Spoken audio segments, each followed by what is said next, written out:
अस्सलाम वालेकुम नाजरीन, वेलकम टू द शो बात कारोबार की। मैं हूं आपकी मेज़बान नताशा हसीब। नाजरीन, मार्केट के सेंटिमेंट्स हम कह सकते हैं कि कल का मोमेंटम, सेलिब्रेशन या एक चेरिश मोमेंट देखा गया था, आज भी उसी को फर्दर कंटिन्यू किया गया है। आज के दिन इन्वेस्टर्स दोबारा पार्टिसिपेट करते हुए दिखाई दिए, मार्केट के नंबर्स भी स्ट्रॉन्ग हो रहे हैं और काफ़ी अरसे से वो जो एक स्टक पोजिशन नजर आती थी 44,000 के बाद मार्केट जो है वो बैकफुट हो जाती थी, अब हम देख रहे हैं कि 46,000 के लेवल आज जो है वो अचीव भी हुआ और आराम से सस्टेन भी किया जा रहा है। कंसोलिडेशन प्रोसेस हो रही है, इन्वेस्टर्स बहुत ज़्यादा एक वेलकमिंग नोट देख रहे हैं और साथ साथ ये भी देखा जा रहा है कि इन्वेस्टर्स कॉन्फिडेंट भी हैं, जिसकी वजह से मार्केट में डे ट्रेडर की पार्टिसिपेशन बढ़ती हुई दिखाई दे रही है। आज भी अगर आप मार्केट की थोड़ी सी अगर स्टैटिस्टिक्स देखें तो यहाँ पे ये देखा जाता है स्टार्टिंग ऑफ द डे थोड़ा सा एक नेगेटिव जोन या हम कह सकते हैं कंसोलिडेट करती हुई मार्केट थी, क्योंकि एक सेलिंग भी देखी जा रही थी, प्रॉफिट भी बुक करना ज़रूरी है और काफ़ी अरसे बाद मार्केट के अंदर ये सेंटिमेंट्स आ रहे हैं। तो आज भी यही हुआ, starting of the day negativity, लेकिन उसके बाद मार्केट में फिर बाइंग फ्रेश देखी गई और फाइनली क्लोजर जो है वो एक अबव पॉजिटिव नोट पे हुआ है, यानी कि 46,000 के लेवल से अबव क्लोजर है। इट मीन्स कि यहाँ से सेकेंड डे है, एक पॉजिटिविटी प्रिवेल हो रही है, ग्रीन टेरिटरी परफॉर्मेंस है। बाकी के 3 ट्रेडिंग सेशन भी हम एक्सपेक्ट कर रहे हैं यही जो तेज़ी है या यही जो मोमेंटम है वो फर्दर कंटिन्यू रहेगा। फर्स्ट सेगमेंट की तरफ चलते हैं और आज के प्रोग्राम को आगे बढ़ाते हैं।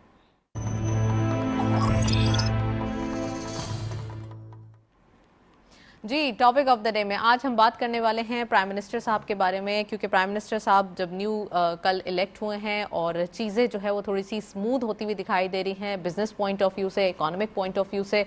डॉलर एंड रुपी पैरिटी की बात की जाए तो यहाँ पे काफ़ी वाज़े तौर पे फ़र्क दिखाई दे रहा है। तो ये जो एक रिफ्रेशिंग चेंज है बिजनेसेस के लिए, ज़्यादातर बिजनेस कम्युनिटी ने इसको वेलकम किया है और अगर ये देखा जाए कि इन्वायरमेंट भी अब बिजनेस फ्रेंडली होगा तो ये गलत नहीं होगा। तो आज के दिन हम ये डिस्कस करने वाले हैं कि क्या क्या फ़ायदे हो सकते हैं और न्यू जो एक गवर्नमेंट आई है उसके आने से कि जो है वो कितना रिफ्रेशिंग चेंज आया है। इसके साथ साथ कल के दिन मार्केट के अंदर बहुत अच्छी चेंज देखी गई थी, लार्जेस्ट इन द हिस्ट्री हम कह सकते हैं। डे ऑन डे बेसिस पे 1700 पॉइंट्स का गेन देखा गया।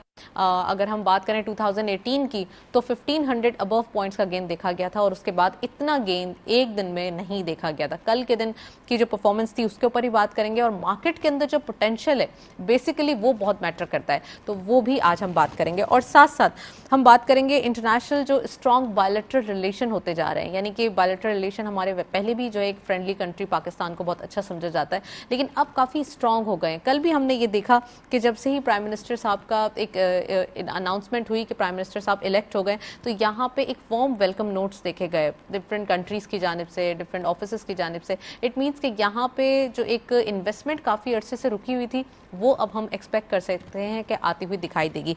तो हमारे साथ स्टूडियो में वेरी एक्सक्लूसिव पैनल मौजूद है, उनको खुशामदीद कहते हैं। हमारे साथ मौजूद है ज़ुबैर तुफैल साहब, आप फॉर्मर प्रेसिडेंट हैं FPCCI के। अस्सलाम वालेकुम sir, welcome to the show.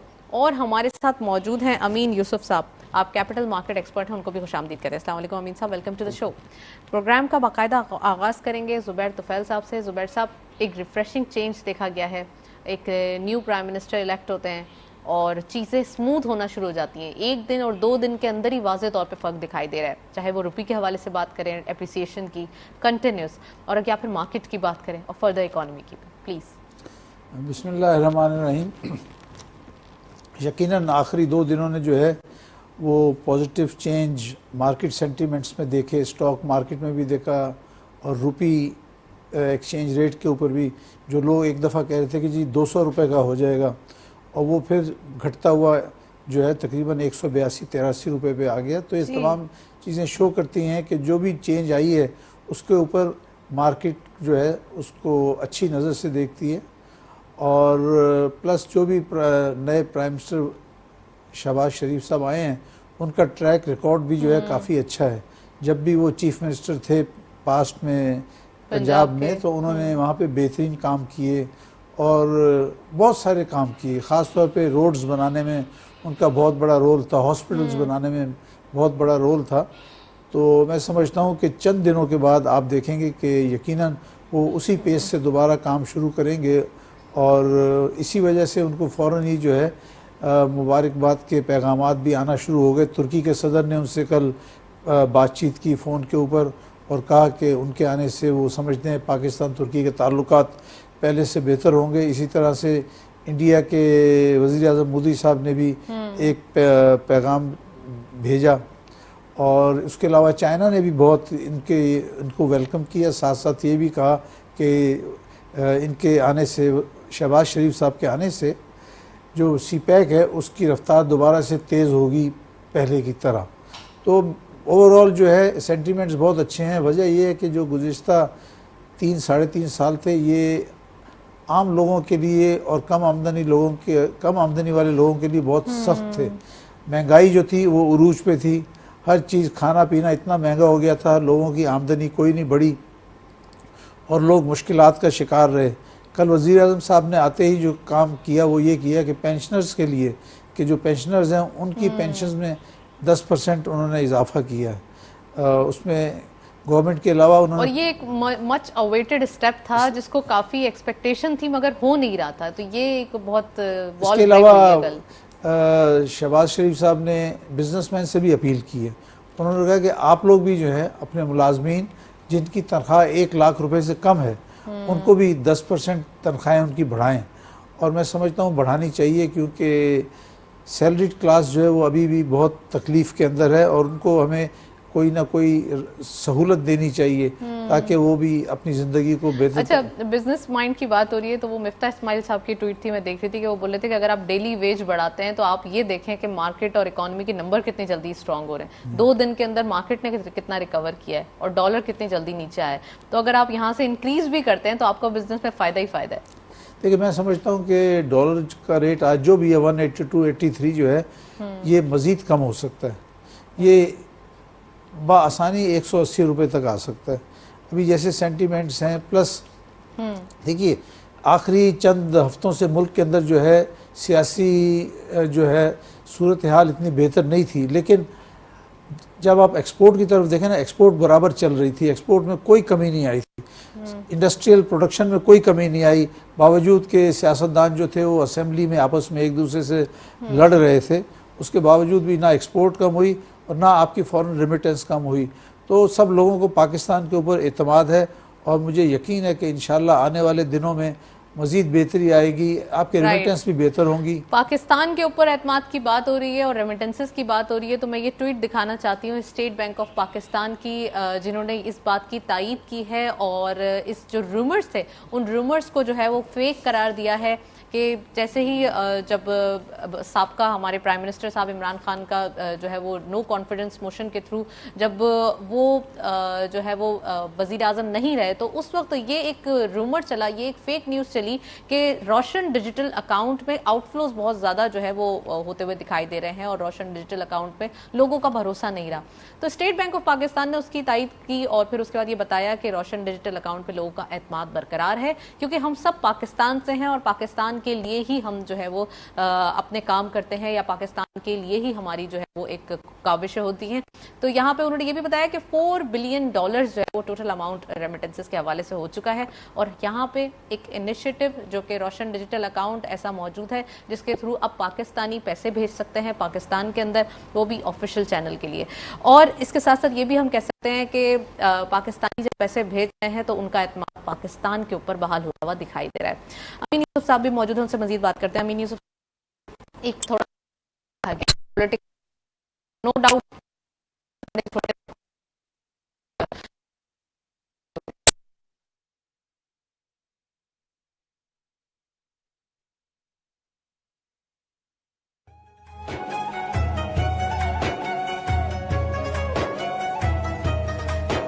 Ramzan Pakistan, Ramzan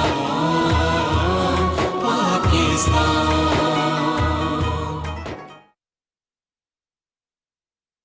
stability देखिए, जो भी इन्वेस्टर आता है वो 3 चीज़ें देखता है। पॉलिटिकल स्टेबिलिटी देखा है, लॉ एंड ऑर्डर देखता है और इकोनॉमिक नंबर्स देखता है। तो आपकी पॉलिटिकल स्टेबिलिटी नहीं थी क्योंकि पता ही नहीं था कौन हुकूमत में है, तो वो डिसाइड हुआ और ये एक अच्छा हुआ मूव हुआ और नई गवर्नमेंट आ गई। प्राइम मिनिस्टर को मुबारकबाद भी देते हैं और हम ख्वाहिश भी करते हैं कि स्टॉक मार्केट को देखा जाएगा, क्योंकि हमें जो है ना, एक अगर देखें तो पिछली गवर्नमेंट ने क्या किया था, रियल एस्टेट को और स्टॉक मार्केट को दोनों को कंपैरिजन अगर करें तो दोनों एसेट क्लास में बहुत डिफरेंस कर दिया है। तो वो डिफरेंस नहीं होना चाहिए। जो कैपिटल गेन अगर आप रियल एस्टेट में ले रहे हैं वही कैपिटल गेन स्टॉक मार्केट में भी होना चाहिए। तो स्टॉक मार्केट देखिए यहाँ से बहुत पैसा आ सकता है, चलिए इन्फ्लोज सर, आ सकते हैं। आप स्टॉक- देखिए 4 बिलियन का जो आया है इसमें स्टॉक मार्केट का भी शेयर है ना। स्टॉक मार्केट के लिए तो आपके पास एक अच्छी न्यूज़ तो है, सहूलत अकाउंट हो गया है, जी, बहुत बिल्कुल। सारी ऐसी लेकिन अभी भी चीज़ें हैं बहुत जो काम कि- करने की जरूरत है, नए प्रोडक्ट्स लाने की जरूरत है और लोगों को एजुकेट करने की जरूरत है। आप देखिए बांग्लादेश और श्रीलंका को देख लें, इंडिया को देख लें, इतने इन्वेस्टर्स हैं, हमारे पास इन्वेस्टर्स नहीं है। इन्वेस्टर्स को एजुकेट करने की जरूरत है, उनको सेविंग्स करके सेविंग्स को किस तरह से प्लेसमेंट करनी है वो हमें समझाना है, हमें एजुकेट करना है। और स्टॉक मार्केट के लिए मैं तो ये कहूँगा कि कोई इंसेंटिव होना चाहिए, क्योंकि बहुत अरसे से हम इंतजार कर रहे हैं कि कैपिटल गेन पे भी अब चेंजेस होने चाहिए। और स्टॉक मार्केट में आप देखिए कैपिटल गेन जो कलेक्ट हो रहा है वो कितना क्वांटम कलेक्ट हो रहा है। देखिए इससे क्या होता है, गवर्नमेंट को टैक्सेशन, वाहिद मार्केट है, डॉक्यूमेंटेड है, बटन दबाते ही आपको टैक्स मिल जाता है। जो हम कमीशन क्लाइंट से लेते हैं उस पर एसएसटी कट जाता है। तो जहाँ वो प्रॉफिट करे नहीं करे, लेकिन गवर्नमेंट को टैक्सेशन तो आ रहा होता है। तो हमें टैक्सेशन ज़्यादा चाहिए, तो हमें मराहत देंगे और इंसेंटिव देंगे तो मार्केट भी बढ़ेगी। राइट, अगेन इंसेंटिव होगा तो ही मार्केट बढ़ेगी। जुबैर साहब, इकोनॉमिक नंबर्स या इकोनॉमिक कॉन्फिडेंस की बात हो रही है तो रूमर्स भी बहुत सारे दिखाई दे रहे हैं। अब जबकि शहबाज शरीफ साहब जो है वो प्राइम मिनिस्टर बन चुके हैं, क्या एक्सपेक्टेशन है, क्या ट्रिगर्स हैं जो अभी अपकमिंग आ सकते हैं? क्योंकि देखा जाए तो अब टाइम भी हमारे पास ये 1.5 साल का ही है। देखिए बिजनेस कम्युनिटी को जो है वो हुकूमत से और शहबाज शरीफ साहब से बहुत सारी तवक्कुआत हैं। वो बिज़नेस को भी समझते हैं और उन्होंने हुकूमत भी चलाई, पंजाब हुकूमत भी वो एक्सपीरियंस हैं, तो वो काफ़ी चीज़ों को समझते हैं और बेहतरी ला सकते हैं। और उसमें ख़ास बात ये है कि मैं चाहूँगा कि अपोजिशन जो अब अपोजिशन है वो थोड़े दिन सब्र से बैठ जाए, बजाय इसके कि पहले दिन ही जलसे जुलूस करने से कोई कुछ हासिल नहीं होगा। बेहतर है आपने 3.5 साल हुकूमत की, 3.25 साल हुकूमत की, आपने जो भी कुछ आवाम को देना था आपने दिया, महंगाई की सूरत में दिया, बेरोज़गारी की सूरत में दिया, जो भी कुछ दिया। अब थोड़ा सा 1.25 साल 1.5 साल इनको काम करने दें, इनको भी काम करने दें। काम नहीं करेंगे तो 1.5 साल के बाद तो इलेक्शन होना ही होना है। और इलेक्शन में देखिए आवाम के पास सब ताकत आवाम के पास आ गई है। अब वोटर को पता चल गया कि जब चाहे हुकूमत तब्दील कर सकते हैं। अगर आज ये हुकूमत आइंदा 1.25 साल में सही काम नहीं करेगी तो नेक्स्ट इलेक्शन में अवाम इनको भी हटा देंगे। तो लिहाजा इनको काम करने देना चाहिए। जो 1.25 साल है 1.5 साल है, आप इनको आराम से काम करने दें। देखें गलत करें तो आप जो है उसकी निशानदेही करें। लेकिन अफसोसनाक बात यह है कि पीटीआई की हुकूमत ने जो एक बड़ा अजीब व गरीब इक़दाम किया, वो तमाम असम्बली से जो है मेंबरशिप रिज़ाइन करके चले गए। अगर वो असम्बली में रहते तो हुकूमत जो गलत काम करती तो वहाँ पे उनकी निशानदेही करते, उसकी मुखालफत करते, उसमें बेहतरी लाते। हाँ। लेकिन उन्होंने जो है बेहतर समझा कि असम्बली छोड़ के चले जाए। हाँ, तो ये कोई इतना अच्छा तरीका नहीं है। दुनिया में जमहूरियत होती है, एक वोट से जो है सिर्फ एक वोट से, मुझे नाम नहीं याद, किसी मुल्क का एक वज़ीर आज़म एक वोट से हटा है कल परसों के अंदर, कि एक वोट उसने लूज़ किया और उसकी गवर्नमेंट ख़त्म हो गई, तो छोड़ के चला गया। दूसरी पार्टी ने गवर्नमेंट बना ली। तो हमें भी यही चाहिए कि थोड़ा सा सब्र से और स्पोर्ट्समैनशिप का मुजाहरा करना चाहिए। अगर मैच खेल रहे हैं, आप मैच खेल रहे हैं, हार गए तो हार गए, कोई बात नहीं, नेक्स्ट मैच होगा उसमें जीत जाएंगे, उसमें क्या बात है। 1.25 साल का उनके लिए मौका है, 1.25 साल उनको हुकूमत करने दें। वो जितनी अगर वो गलतियां करेंगे तो आपके पास मौका है, आप इलेक्शन में उनको आसानी से हरा सकते हैं। इलेक्शन हो सकते हैं। इसमें मैं एक चीज़ ऐड भी करूंगा। देखिए जो भी सब जितने भी लीडर्स हैं, इनको चाहिए कि अब पिछली गवर्नमेंट को छोड़ दें क्रिटिसाइज करना, अब आगे चलें कि किसने क्या किया, उसने क्या किया, मैंने क्या किया। अब आगे चलें और सब में हमें मुल्क के बारे में सोचें, इकोनॉमी के बारे में सोचें, हमें मुल्क को आगे लेके जाना है। तो ये सब चीज़ें छोड़ देनी चाहिए और आगे फ्यूचर के बारे में बात करें। पास्ट को छोड़ दें, प्रेजेंट चल रहा है, फ्यूचर के बारे में करना आसान होता है, काम करके दिखाना मुश्किल होता है। अमीन साहब, कमोडिटी के बारे में पूछना चाहूंगी, लेकिन पहले ये स्टैटिस्टिक्स डेली बेसिस के देखते चलते हैं।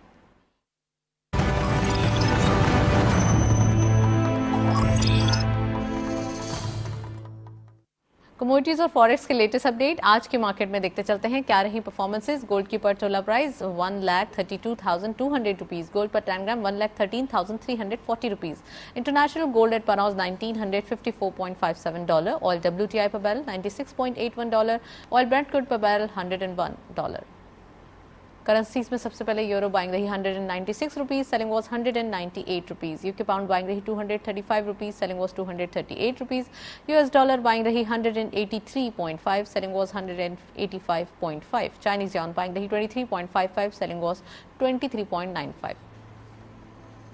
सऊदी रियाल बाइंग रही 48.2, selling was 49 rupees. UAE dirham buying at 49 rupees, selling was 49.6। Kuwaiti dinar buying रही 481.85, selling was 484.35। And lastly Omani riyal buying रही 392.95, सेलिंग वाज 394.98। ये था फॉरेक्स और कमोडिटीज का लेटेस्ट अपडेट।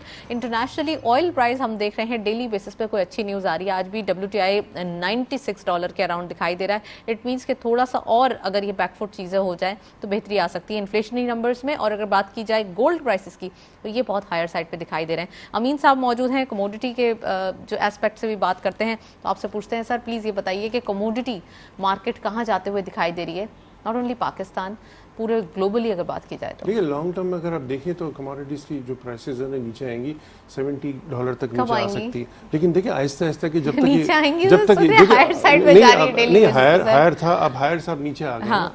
जो पहले हाई बनाया था, हाई से आप नीचे आ रहे हैं और आहिस्ता आहिस्ता, क्योंकि वही वाली बात है कि डिमांड सप्लाई की बात है। जब तक आपके पास डिमांड इतनी अवेलेबल नहीं होगी, सप्लाई को आपने डिमांड को मीट करना है सप्लाई से, तो सप्लाई अगर कंस्ट्रेन होगा तो डिमांड ज़्यादा होगी, तो ऑब्वियसली प्राइसेस तो ऊपर ही जाएंगी। कोई भी कमोडिटी में आप चले जाए, अगर डिमांड ज़्यादा है सप्लाई कम है तो ऊपर ही जाती है।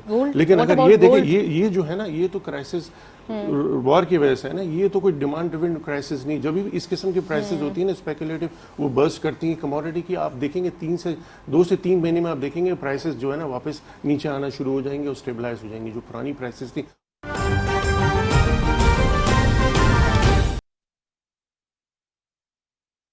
प्लस अभी भी महंगाई जो है ना किसी भी सूरत कंट्रोल में नहीं आ रही है।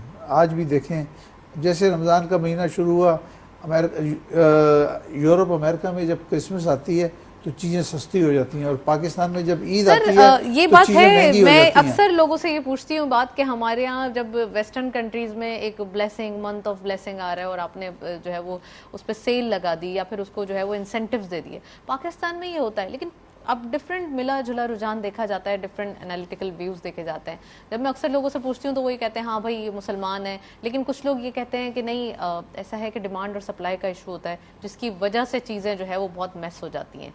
ये एक सबसे बड़ा इशू करूँगा कि देखिए फूड इन्फ्लेशन जो है, इन्फ्लेशन जो होता है कि फूड इन्फ्लेशन को आप कंट्रोल नहीं कर रहे। नॉन फूड तो आप कंट्रोल नहीं कर सकते, ऑयल की प्राइसेस आपके हाथ में नहीं, लेकिन फूड इन्फ्लेशन को आप कंट्रोल कर सकते हैं इन्फोर्समेंट के थ्रू।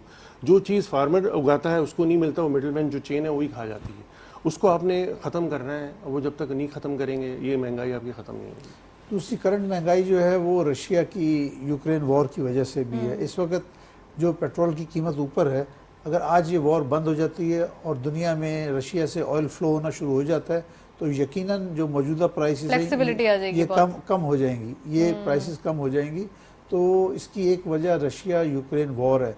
और उसके बाद मैं कहूँगा कि हमारे यहाँ जो आपने कहा कि फूड इन्फ्लेशन ये है, मुझे अफसोस के साथ कहना पड़ता है कि जब भी रमज़ान आता है तो मुसलमान ताजिर जो है वो छुरियाँ और तेज़ कर लेते हैं कि जो ग्राहक आएगा उसका गला किस तरह से काटना है और उसको किस तरह से महंगी चीज़ें देनी है। फल के अंदर भी यही होता है, खाने पीने की चीज़ों में भी यही होता है, और हुकूमत कुछ नहीं करती। खाने पीने की चीज़ों में मुझे समझ में नहीं आता। फल के अंदर, फ्रूट के अंदर, वेजिटेबल्स के अंदर तो हम समझ सकते हैं, चले फ्रेश आइटम है वो इतनी जल्दी स्टोर नहीं हो सकता, लेकिन बाकी सारी जैसे जो पल्सेस हैं, राइस है, आटा है, चीनी, जो बेसिक नेसेसिटीज़ हैं, उनको तो स्टोर करके मतलब पहले से डिमांड और सप्लाई को मेनटेन किया जा सकता है। इसके ऊपर प्लीज़ बताइए। दालों की कीमतें देखें, 250-250 रुपये किलो से कम कोई दाल है ही नहीं। जिस दाल की कीमत देखते हैं तो 250-300 रुपये की कीमत है। और अनफॉर्चुनेटली डोमेस्टिक भी जो दाल की प्रोडक्शन है वो घटती चली जा रही है। और जब आप बाहर से मंगा, रीज़न क्या है वो? इसमें कुछ मौसमी हालात भी हैं। अच्छा। और मौसम के हालात हैं जहाँ बाज़ जगह ऐसी है, जैसे चना है, चना हमारा जो है काफ़ी पैदा होता था वो घटता चला जा रहा है, तो चना बाहर से इंपोर्ट करना पड़ रहा है, उसकी प्राइस वहाँ पे इंटरनेशनली ज़्यादा है। फिर उसके बाद फ्रेट है। फ्रेट देखिए, फ्रेट जो है ना दुनिया में इस वक्त कम से कम 3 से 4 गुना बढ़ गया है। जो फ्रेट आज से 2 साल पहले जहाँ $100 फ्रेट था पर टन, वो $300 पे चला गया है। तो वो चीज़ें भी सारी इसी के ऊपर पास ऑन हो रही हैं। सप्लाई चेन जो है बहुत डिस्टर्ब हो गई है, और उसके अल्टीमेट इम्पैक्ट क्या होता है कि जो कंज्यूमर होता है वो सारी मुश्किलात उसके ऊपर ही आती हैं। जब वो कीमत बढ़ती है किसी भी वजह से, तो जो मिडिल मैन होता है अगर वो 100 रुपये बढ़ता है वो उसको 120 कर देता है, 120 वाला 150 कर देता है, तो करते करते उसको कम से कम 50% तक चीज़ें महंगी मिलती हैं। टेक्नोलॉजी का यूजेज बढ़ता दिखाई दे रहा है, हमारे पास इतने सारे प्लेटफॉर्म्स हैं, अगर कोई चीज़ ज़रा सी भी टेढ़ी मेढ़ी दिखाई देती है तो ग्रुप्स में वीडियोस चल जाती हैं, कोई भी ऐसी चीज़ जिसके ऊपर तनकीद फौरी तौर पे हो जाती है, उसके बावजूद ये वो ज़माना है जिसमें मिडिल मैन सारा जो है वो फ़ायदा ले जाता है। उनके कान पे कोई जून नहीं रेंगती, वो उसी तरह से होते हैं जिस तरह से उन्होंने सोचा होता है, उसको कोशिश करते हैं कि उसकी मज़ीद शॉर्टेज, आर्टिफिशियल शॉर्टेज क्रिएट करें। इसमें मौजूदा हुकूमत का काम है कि वो लोकल एडमिनिस्ट्रेशन को यूज़ करे, डिप्टी कमिश्नर्स को यूज़ करे, वो हर जगह जाके देखे, चेक करे कि जो कीमतें हैं उसको इस तेज़ी से ना बढ़ने दे। एक बात अगर ना एक चीज़ ना हो होते हुए भी एक चीज़ है, उसकी फसल भी आ रही है, प्याज भी अवेलेबल है, उसकी कीमत बढ़ गई। कैसे बढ़ गई? टमाटर की मुझे तो नहीं पता, मैंने अभी एक साहब ने नहीं बल्कि मुझे किसी ने घर में मेरी बेगम ने बताया कि रमज़ान से पहले एक दिन जो था टमाटर 80 रुपये किलो था और रमज़ान के 2 दिन के बाद 180 रुपये किलो हो गया। तो उसमें क्या एक दिन में क्या 100 रुपए बढ़ गए? देखिए उसमें के कंट्रोल प्राइस 260 पे चला गया सर, हमारे कंट्रोल प्राइस पे क्यों नहीं बिक रहा खुफिया है? जराये से पता चला 260 रुपए पे चला गया देखिए था। कंट्रोल प्राइस पे क्यों नहीं बिक रहा अमीन है? इसका साहब, मतलब enforcement नहीं है ना, ये जो सरेआम क्यों कलेक्ट्रेट नहीं है, होती चीजें? वो ये नहीं है मिडिल ना। मैन की जो एक बदमाशी है इस तरीके से, मतलब बीइंग अ मुस्लिम कंट्री ऐसा होना ही चेक तो एंड बड़ी मैकेनिज्म शर्म नहीं की है ना, बात। चेक एंड बैलेंस नहीं है ना। अगर इन्फोर्समेंट होगी, सख्त इन्फोर्समेंट होगी या फिर पैसे लेके छोड़ दिया जाता है, तो फिर ये भी तो देखे ना, यहाँ ये चीजें भी होती हैं। इन्फ्लेशन है और आपने और किया गया आर्टिफिशियली क्रिएटेड है ना, ये देखें ना जो प्राइसेस जैकअप की हुई हैं, तो ये आर्टिफिशियली क्रिएटेड है। अगर देखें सर सोल्यूशन क्या है इसका? क्या जो सैलरीज बढ़ना ही सोल्यूशन है? जैसे आपने कहा कि गवर्नमेंट को ये भी चैलेंज है और महंगाई है, इसको कंट्रोल करने, महंगाई को तो कंट्रोल एक ही चीज कर सकते हैं कि सैलरी जो है वो बढ़ जाए, तो खाली चीजें जो है वो बेहतरी की खाली तरफ आ जाए। सैलरी बढ़ाने से नहीं है। इसमें मैं समझता हूँ कि जो सबसे ज़्यादा अहम चीज़ है वो एग्री क्रॉप, आपकी जो भी क्रॉप्स हैं ना, एग्रीकल्चर की मेन क्रॉप्स हैं उसको बढ़ाया जाए। गंदम है जो है, उसके अलावा चावल तो अच्छा जा रहा है, उसकी कोई इतनी मसला क्योंकि नहीं कल है। भी प्राइम मिनिस्टर साहब ने इलेक्ट होते ही सबसे पहले डेली वेज की बात की है और पेंशनर्स की बात की जी है। हाँ, मैं अफसोस करूँ कि सिर्फ तनख्वाह बढ़ाने से काम नहीं, आपकी क्रॉप की प्रोडक्शन बढ़नी चाहिए। प्रोडक्शन बढ़ेगी तो खुद बहुत कीमतें जो हैं नीचे की तरफ आएंगी। और उसके अलावा अगर कोई किसी जगह पे भी जो है, मिसाल के तौर पे मैं समझता हूँ स्टेट बैंक ने अभी रिसेंटली इंपोर्ट कंट्रोल करने के लिए एक फ़ैसला किया कि जो भी 177 आइटम्स हैं उसके ऊपर 100% कैश मार्जिन लगा दिया कि आपने अगर $100 की चीज़ मंगानी है, $100 पहले बैंक के पास जमा कराएं। बाकी चीज़ें तो ठीक हैं सब, लेकिन जो उसमें सबसे पहली 3 आइटमें हैं वो हैं दालें। देखिए दालों की तो पहले मुल्क में किल्लत है, अब आपने ये कह दिया कि इसके अंदर जो 100% पहले से जमा कराओ फिर दाल मंगवाओ, तो और नहीं, वो दुकानदार क्या करेगा, बिजनेसमैन इंपोर्टर क्या करेगा, वो अपनी दालों की कीमतें और बढ़ा देगा। तो मैं मेरी अपनी सोच है कि स्टेट बैंक से किसी जगह पे ये गलती हुई है और मैं स्टेट बैंक से इस प्रोग्राम के थ्रू अपील करूंगा कि कम से कम जो खाने पीने की चीज़ें हैं, दालें वगैरह हैं, इस पे 100% कैश मार्जिन को फ़ौरन वापस किया जाए। अच्छा, वो भी इसेंशियल, नॉन इसेंशियल हो, इट मींस के कुछ इंपोर्टेड इस टाइप के कोई लग्जरी जो है वो स्नैक्स हो तो चलो उसको तो देखा जा सकता है, लेकिन दालें तो वो तो पहले 3 चीज़ें लिखी हैं, पीस लिखे हैं, जो पीस, उसके बाद ब्लैक मैप्टे और उसके बाद एक और तीनों नाम ही दालों के हैं और वो सब इंपोर्ट हो रहे हैं, तो उसके ऊपर मार्जिन, उस पर कभी मार्जिन नहीं लगाना चाहिए, उससे और महंगाई बढ़ेगी। और मैं स्टेट बैंक के अंदर मैंने आज इस पे गवर्नर साहब को लेटर भी लिखा है कि शायद ये गलती से हो गया तो इसको इस पे से मार्जिन हटा दिया जाए। राइट, चलें जी, फर्दर कंटिन्यू करते हैं प्रोग्राम को, नेक्स्ट सेगमेंट की तरफ चलते हैं।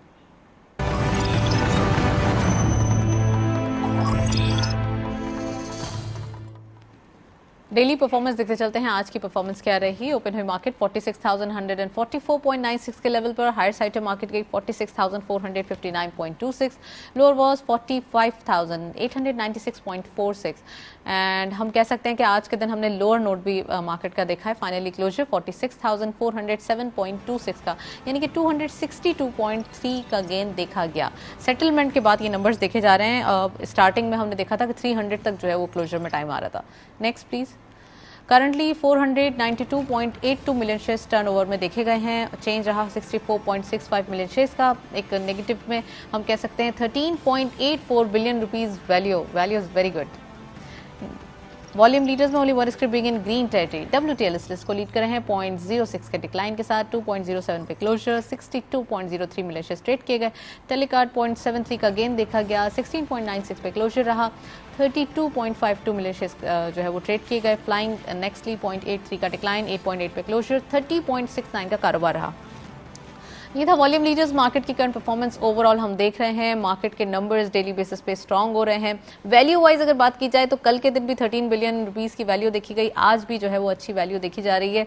आपको याद होगा पिछले अगर पास्ट 2 वीक्स की वैल्यू या 3 वीक्स की वैल्यू हम देखें तो 3 और 4 बिलियन रुपीस की जो है वो काम देखा जा रहा था मार्केट के अंदर। इट मीन्स के इन्वेस्टर्स की जो एक लैक लस्टर या वॉल्यूम्स काफ़ी कम देखे जा रहे थे, ये भी एक क्वेश्चन मार्क था जो कि अब हमें उसके आंसर्स मिलते हुए दिखाई दे रहे हैं। अमीन साहब मौजूद हैं, उनकी मौजूदगी का फायदा उठा के मार्केट के नंबर्स के हवाले से अमीन साहब बात करना चाहेंगे। वॉल्यूम्स बढ़ते हुए दिखाई दे रहे हैं और अब मार्केट के अंदर काम होता हुआ भी दिखाई दे रहा है। पर प्राइस अर्निंग मल्टीपल्स की बात की जाए पूरे रीजन में काफी चीप दिखाई दे रहे हैं और ये थर्ड कंसेक्यूटिव आई थिंक हम कह सकते हैं कि third time in the history ये हुआ है कि मार्केट के प्राइस अर्निंग मल्टीपल्स काफी चीप दिखाई दे रहे हैं। उसके ऊपर प्लीज 2008 में ऐसा हुआ था, 2005 में जो क्राइसिस आया था 2008 में हुआ था और 98 में हुआ था जब हमारे न्यूक्लियर बॉम्ब का बहुत पहले की बात है जी। तो इसमें अगर आप देखें कि एक तो एक्टिविटी, लेकिन अगर आप कंपैरिजन करें तो मार्केट की टाइमिंग भी कम है। तो इतने कम टाइम में भी मार्केट में इतना वॉल्यूम है तो आप देख ले कि टाइमिंग रमजान में शॉर्ट हो जाती है। तो वो भी और इन्वेस्टर्स जो साइडलाइन हुए थे ऑब्वियसली वो आके इस लेवल पे एक्यूमुलेट कर रहे हैं। उनको पता है कि एक लेवल बन गया है और अब सारी चीज़ें जो क्लाउड्स थे ना वो क्लियर हो गए। तो अब चीज़ें जो हैं इकोनॉमी को भी देखा जाएगा। पहले कुछ नहीं पता था कि क्या होगा। अब करेंसी भी देखें, आपकी रुपी भी स्ट्रांग हो रहा है, डॉलर वीक हो रहा है और यही वजह है कि इकोनॉमी पे फोकस आएगा। पहले था कि इकोनॉमी पे फोकस नहीं था, लोग साइडलाइन हुए थे। ऑब्वियसली स्टॉक मार्केट में तो इन्वेस्टर जो देख रहा होता है कि आगे की फ्यूचर डायरेक्शंस पे मार्केट चल रही होती है कि फ्यूचर में क्या होने वाला है, तो उसको डिस्काउंट कर, जैसे 250 बेसिस पॉइंट का आपका इंटरेस्ट रेट बढ़ा तो उसमें देखे ना हम जो ये न्यूज़ आई उसने कंपनसेट कर दिया मार्केट को।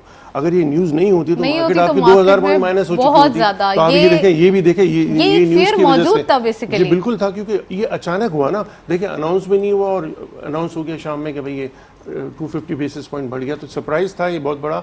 और लेकिन ये कि ये न्यूज़ आ गई, इसकी वजह से मार्केट ने एक अच्छे नंबर्स दिखाए और जो इसको एब्जॉर्ब कर। लेकिन ओवरऑल अब देखिए तो मार्केट ओवरऑल वैसे ही पहले नीचे थी। वैल्यू बड़ी अच्छी भी देखी जा रही थी। आपने देखा होगा कि 20 बिलियन रुपीस का भी काम देखा जा रहा था, लेकिन अचानक से मार्च के मंथ में जबकि मार्केट बढ़ती हुई भी दिखाई दे रही थी, वैल्यू बहुत ड्राई हो गई थी। अब वैल्यू कितनी एक्सपेक्ट कर रहे हैं? कंपनीज तो परफॉर्म कर रही हैं, उनके रिजल्ट्स अच्छे आ रहे हैं, लेकिन इन्वेस्टर अगर नहीं होगा, देखिए बायर प्राइस डिस्कवरी कैसे होगी? बायर सेलर नहीं होगा, बायर नहीं होगा, सेलर होगा तो प्राइस डिस्कवरी तो होगी नहीं। तो वही वाली बात है। इन्वेस्टर अभी फिर कहूँगा कि इन्वेस्टर्स को बढ़ाने की ज़रूरत है, बेस को बढ़ाने की ज़रूरत है, लोगों को एजुकेट करने की ज़रूरत है। बांग्लादेश को देखें, बांग्लादेश हमसे आगे निकल गया, उसके वॉल्यूम्स देखें, वहाँ इन्वेस्टर्स देखें, वहाँ कितना काम होता है। तो हमें इस पे काम करने की ज़रूरत है। हमें मार्केट पार्टिसिपेंट्स को भी करना है, एक्सचेंज को भी करना है, एसएससी को करना है और मीडिया तो वैसे ही शोज़ दिखा रहा होता है। डेली बेसिस पे हमारी यही कोशिश होती है कि इन्वेस्टर्स को बताया जाए कि सेविंग्स की आदत डालिए, स्टॉक मार्केट पे छोटे छोटे अमाउंट से इन्वेस्टमेंट कीजिए। मगर हम कह सकते हैं कि ये एक बहुत अच्छा प्लेटफॉर्म है कि इन्वेस्टमेंट भी हो जाएगी आपकी और हमारे मुल्क को भी फ़ायदा होगा और साथ साथ आपके जो है वो बेनिफिट्स भी बढ़ेंगे। जुबैर साहब मौजूद हैं, उनसे मजीद बात करते हैं। जुबैर साहब, इन्फ्लेशन के ऊपर बात हो रही थी और अब बात जो है वो थोड़ी सी ज़्यादा नेगेटिव ना जाए, लेकिन हम ये सोचना चाहते हैं कि जो अब हमारे पास चैलेंजेस हैं इन्फ्लेशन के पॉइंट ऑफ व्यू से, इसके साथ साथ और कौन से चैलेंजेस आप समझते हैं जो फॉरन टैकल डाउन उनका होना चाहिए? देखिए इन्फ्लेशन जो है इस वक्त बहुत ज़्यादा है, उसमें सबसे ज़्यादा फूड इन्फ्लेशन है और ये हुकूमत के लिए सबसे बड़ा चैलेंज होगा। अगर हुकूमत इसमें अगले 1-2 महीने के अंदर जो है खातिर ख्वाह बेहतरी नहीं लाती तो आवाम में बड़ी मायूसी फैलेगी और मैं समझता हूँ कि हुकूमत इस पर पूरी तवज्जो देगी। हुकूमत के पास, इनके पास एक्सपर्ट्स भी हैं, इनके पास बाज़ वज़रा बहुत अच्छे हैं, ख़ास तौर पे मुस्लिम लीग के जिन्होंने पहले से काम किया हुआ है, उनके वज़रा ऐसे हैं, उनको तजर्बा है, वो कोशिश करेंगे तो कुछ ना कुछ चीज़ें ना बेहतर की जा सकती हैं। और इसके अलावा हमें ये देखना होगा कि कौन सी चीज़ें गैर ज़रूरी हैं उनके ऊपर पाबंदी लगा दें, ना मंगवाएँ। जैसे 177 आइटम पे मार्जिन लगाया है, ये स्टेट बैंक का बहुत अच्छा फैसला था।